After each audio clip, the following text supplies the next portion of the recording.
l'histoire des 20 000, l'histoire longtemps enfouie, des 20 000 paysans vietnamiens qui, au déclenchement de la Seconde Guerre mondiale, en septembre 1939, ont été recrutés, la plupart de force, par l'État colonial français, emmenés en France métropolitaine, comme on disait à l'époque, non pas pour servir comme soldats au front, ça c'est une autre histoire coloniale, une autre page de l'utilisation des peuples colonisés, c'est ce qu'on appelle les tirailleurs coloniaux. Là, on est dans le monde du travail, puisque ces 20 000 paysans ont été destinés à servir comme ouvriers dans les usines d'armement. Au déclenchement de la guerre, enfin à l'entrée de la France dans la Seconde Guerre mondiale, la France avait naturellement besoin que ces usines d'armement produisent beaucoup plus que d'habitude. Il y avait donc un besoin de main-d'œuvre supplémentaire, besoin de main-d'œuvre augmenté par le fait qu'un certain nombre d'ouvriers étaient justement appelés, mobilisés au front. Et c'est ainsi donc qu'on a recruté des milliers de jeunes hommes, la plupart jeunes. Ceci dit, un certain nombre étaient déjà mariés, avaient déjà fondé une famille, et le recrutement s'est fait à 95% de force. C'est-à-dire que des quotas ont été donnés à tous les administrateurs français de l'ancienne Indochine, le Vietnam, très peu le Laos, très peu le Cambodge, avec donc des quotas par région. Et là, dans chaque famille, lorsqu'il y avait au moins 2 fils en âge de partir, un des 2 devait s'engager.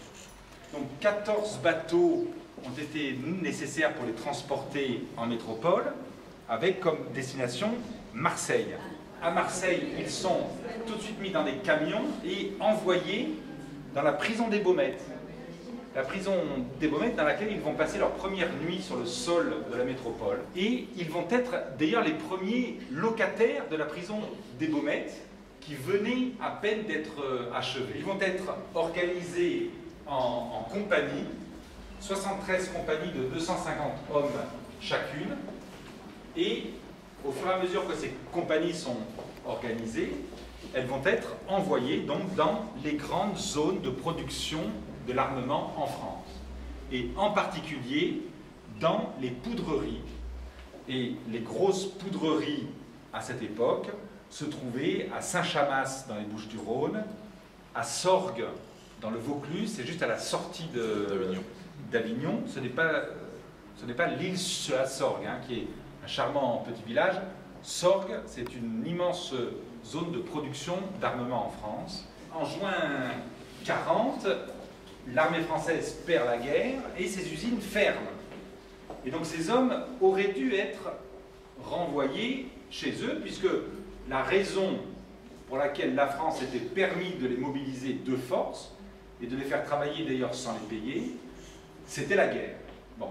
Sauf que on a pu en renvoyer quelques milliers chez eux, mais très vite, la route maritime vers l'Extrême-Orient s'est retrouvée bloquée par la flotte britannique.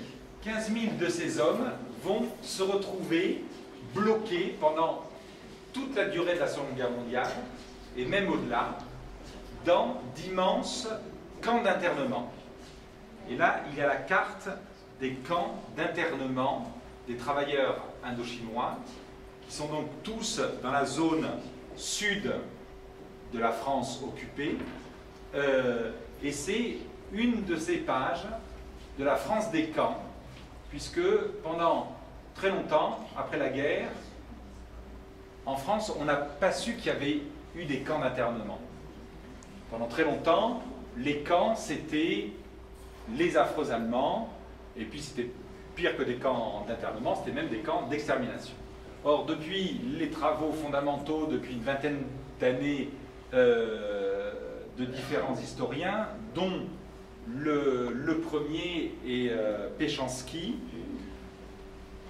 la France, les Français, les chercheurs et ensuite la société française découvrent peu à peu que la France a pratiqué le camp d'internement. Il l'a pratiqué dès 1938 pour parquer et interner les républicains espagnols. Et ensuite, en 1939, pour tous les Autrichiens et les Allemands présents sur le sol français, et donc aussi les travailleurs indochinois. Alors ce sont naturellement, ce n'est pas comparable aux camps d'extermination nazie. Ce sont des camps d'internement de populations civiles qu'on interne dans des conditions très dures. Mais on est quand même dans un degré de cruauté qui est bien inférieur au camp d'extermination de l'Allemagne nazie. Ces hommes sont, dans ces camps, soumis à une discipline très rigoureuse et ils sont envoyés travailler. C'est-à-dire que l'État français, et plus précisément le ministère du Travail, et à l'intérieur du ministère du Travail, un service dédié aux travailleurs indochinois a été créé. Ce service s'appelait le service de la main-d'œuvre indigène, la MOI.